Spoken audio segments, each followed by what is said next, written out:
Perfect. Hi, everyone. So as Nikki said, I'm Dion. So I'll just start to share my screen now with you guys.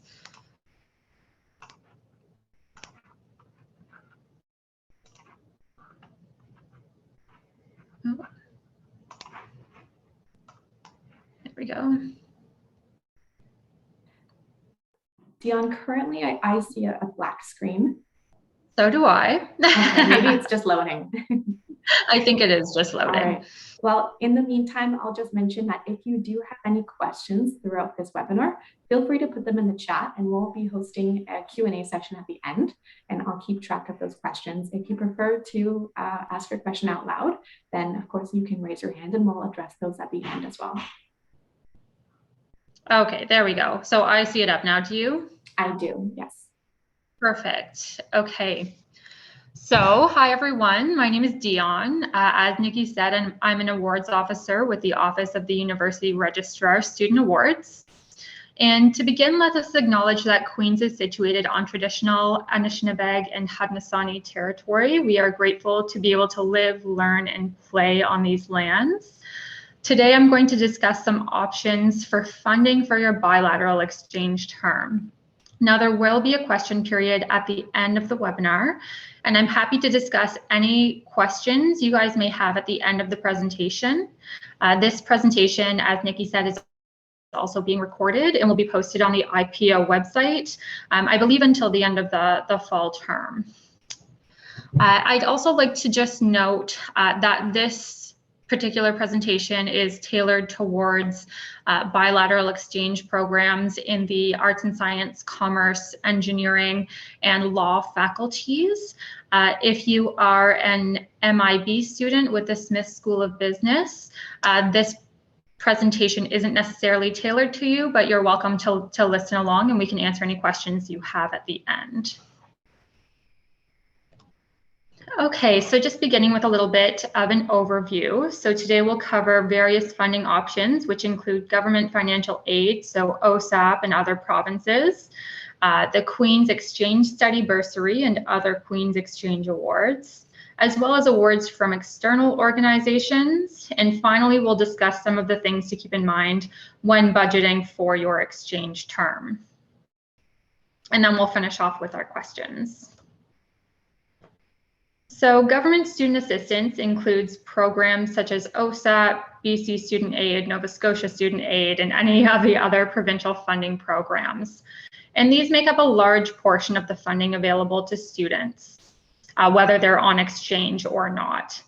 So these programs are supplemental to student and family resources, and eligibility is based on demonstrated financial need, and that's defined by the provincial and federal government. So government student assistance consists of both grants that you don't have to repay, as well as loans that are repayable. And if you don't want to accept the loans, you can take the grant portion only. However, the loans are interest-free while you are a full-time student. So students apply for government student aid on an annual basis, so they apply every year. And you should apply in the province that you reside, not in the province that you go to school. So if you're from BC and you're attending Queen's, you would apply for BC student aid. So more information about OSAP and the other provincial aid programs is available on the Student Awards website at the link below there. So if you are from Ontario and you haven't yet applied for OSAP, there is an OSAP calculator that can give you an estimate of the amount of funding that you could receive for an academic year with just a few pieces of financial information. But it is important to note that the government aid is comprised of both federal and provincial funding, which both have different regulations, and these do change quite often. So for example, with a change of government, so when you do the OSAP estimator, it will be based on the guidelines for the 2021-22 academic year. But keep in mind it's subject to change for the 2022-23 academic year. So this really is only a means to give you guidance on how much you might receive. from government student aid, but the key point is that you should apply as soon as the 2022-23 application becomes available so that you'll know your funding for next year. And the 2021-22 application is still available on the OSAP website for those of you that haven't applied yet for this year. And the 2022-23 application will be available in the spring. So typically around April or May is when the next year's application comes out. So that was government student aid. So now we'll go to more Queen's specific funding. So the first thing I'll talk about with Queen's specific funding is the exchange study bursary. So this is an option we have for bilateral exchange programs, and this is done through the Student Awards Office. Again, this is a non-repayable award to assist with the cost of exchange. So the 2022-23 application will be available in November. Hopefully by next week. We're trying to get that up by next week. And it will be on the Student Awards website with a due date of January 15th. So you should be applying to the exchange bursary at the same time that you're applying for your term on exchange. And that way we can assess your bursary application and let you know in February how much you'll be receiving for your next year of study in terms of bursary assistance.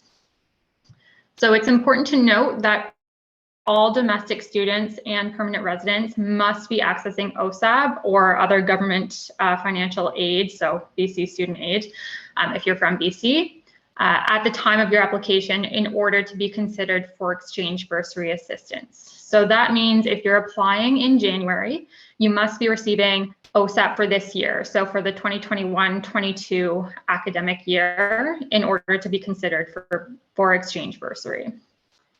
And the bursary application is an assessment of financial need. So on the next slide, I'll explain what that all means. So how is financial need determined on the exchange study bursary application? The exchange bursary application is assessed on the basis of financial need for the full cost of attendance in the fall and winter academic year. So if you're eligible for bursary assistance, the value of that bursary will include bursary assistance for your fall term or for your term on exchange, as well as your term at Queen's. So both fall and winter academic terms, whether you're on exchange or not, it'll include both terms. Or if you're on a full year exchange, it'll include both your terms on exchange. So in the financial need assessment, we use standard costs minus resources to determine financial need. And the costs include tuition, so a full year of tuition, costs of books and supplies, as well as standard living costs for your term on exchange, as well as your term at Queen's. So you're being assessed for standard living costs for September through to April. And then we compare that with the student resources. So this includes any resources from parents, savings, as well as government financial aid, and any bursaries or scholarships that aren't exchange awards will be included in that resource section as well. So basically, looking at the red dots here, we just have your cost minus resources equal your financial need, and we use that to determine funding through the exchange study bursary application. So there are also Queen's exchange awards that you won't apply to through the exchange study bursary application. So in addition to bursary, there are some specific exchange awards that you can apply to, and I've provided the link below. So some examples include the Tangi Bursary for studies at a French-speaking university. The Big Sky Fund is open to commerce students, and the Nenninger International Exchange Scholarship is open to students in chemical engineering. So there are some faculty-specific awards that students can apply to. There's more than just those three, but if you wanted to check those out, those are at the link, the first link there. And there are also some merit-based awards granted by faculties. So these are awards that students don't actually apply for, but they're just chosen by the faculty based off of grades and possibly off of a exchange interview. So I've also provided a list of the automatic exchange awards there. But again, students don't need to apply to those. That link is just more for your information.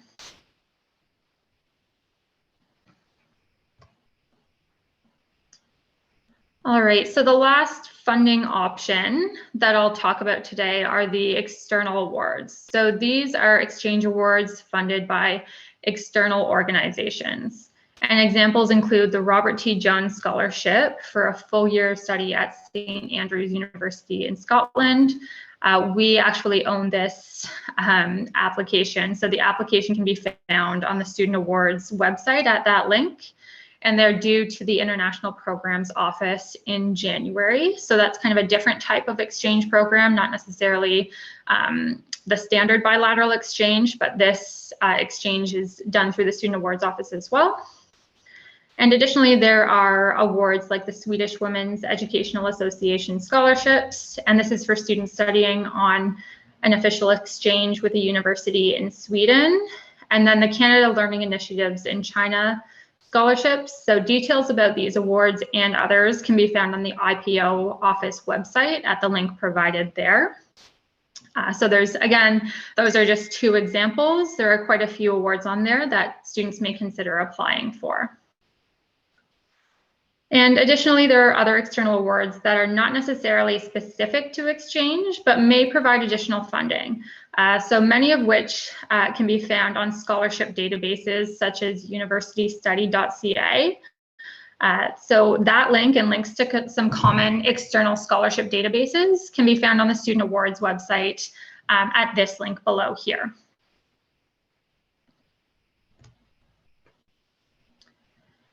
And the last thing I wanted to talk to you guys about was budgeting for exchange. So there are some things to think about when you're budgeting for your exchange term that maybe you hadn't thought about prior to applying for exchange. So it's important to keep in mind any visa costs that are applicable to your country of exchange, the cost of living in your exchange countries. So there are definitely some countries where the cost of living is much higher than others. So for example, Singapore has quite a high cost of living in comparison to a country like Spain, or Switzerland, again, a very high cost of living. So that's just something to keep in mind too. And the same with flight costs. So a flight to Australia will be quite a bit more than a flight to England, let's say. But that's something to keep in mind, as well as a phone plan. So you need to think about how you're going to pay for your phone plan and what type of plan you need while you're in your exchange country, and if you want to do some traveling while you're on exchange. So if you're in Europe and you want to do some traveling on the weekends because it's super easy to travel over there, then that's something you need to think about as well, and that will be an extra cost that you'll need to add into your budget. And it's important to note that the resources we've talked about today, so the exchange bursary, any exchange awards, external awards, OSAP and government aid, in most cases will not be able to cover all of the costs associated with participating in an exchange term. So rather, these are options intended to supplement student and family contributions. So when budgeting for exchange, you should also include things such as your savings, any summer employment, parental contributions, as well as any RESPs that can be contributed towards your educational costs. And every student situation is unique. So it's important to have a solid financial plan that works for you before participating in an exchange term. All right, so just to summarize here, first and foremost, apply for government student financial aid as soon as possible. So if you haven't applied for this year, the application is still available on the OSAP website for the 2021-22 academic year. And then the 2022-23 application should be available in the spring. And then once you've applied for OSAP, you can apply for the Queen's Exchange Study Bursary, the deadline of January 15th. So remember, apply for bursary as you're applying for your exchange term. And you might want to check out some of the Queen's Exchange Awards and scholarships at the links that I've provided earlier on in the slideshow. So those, again, are additional options for funding, but some of them do require an application. Same with the external awards. So those will require an application, but again, another opportunity for funding. And a very important point is just to ensure you do have a financial plan and create a budget, because costs can add up pretty quickly. So it's important to make sure that you have all of your costs versus resources, a good understanding of that budget. And that is everything I have to share with you guys today.